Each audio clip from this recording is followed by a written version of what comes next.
October 22, 2025. Pagbasa gikan sa Santos nga Ebanghelyo sumala ni San Lucas.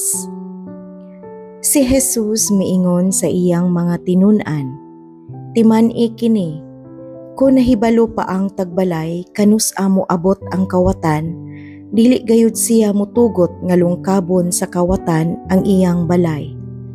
Busa kamo usab kinahanglan mangandam, kay ang anak sa tao muabot sa takna nga wala ninyo siya paabuta."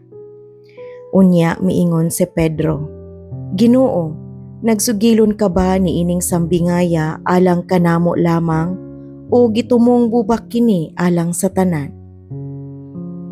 Ang Ginoo mitubag, "Kinsa ba di ay ang buutan ug maalamon nga sulugoon? Siya ang tugyanan sa iyang agalon pagdumala sa panimalay ug paghatag sa ubang mga sulugoon sa ilang pahat sa kalanon sa husto nga panahon. Bulahan kadtong sulugoon nga makaplagan sa iyang agalon nga nagtuman niini sa paghiuli niya. Sultihan ko kamo, ang agalon maghimo ni adtong maong sulugoon nga tinugyanan sa tanan niyang katigayunan.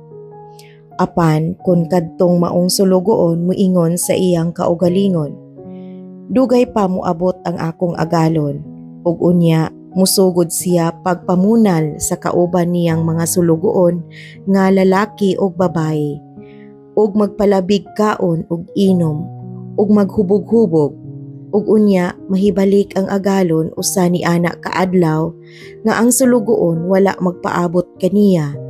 Ug sa panahon nga wala niya hibalui, tagud-taguron siya sa iyang agalon ug pahiaguman sa gidangatan sa ubang ligoy nga sulugoon. Ang sulugoon nga nasayod unsa ang buot ipabuhat kaniya sa iyang agalon, apan dili mag-andam ug dili magtuman sa ipabuhat, silutan sa daghang latos. Apan ang sulugoon nga wala masayod unsa ang gusto sa iyang agalon ug makabuhat og butang nga tungod niini angay siyang latuson, silutan sa diriyot nga latos. Ang Ginoo nga gihatagag daghan, paninglag daghan, apan ang gihatagag daghan pagayod, paninglan usab og mas daghan pa." Ang Ebanghelyo sa Ginoo. Daygon ko ikaw, O Kristo.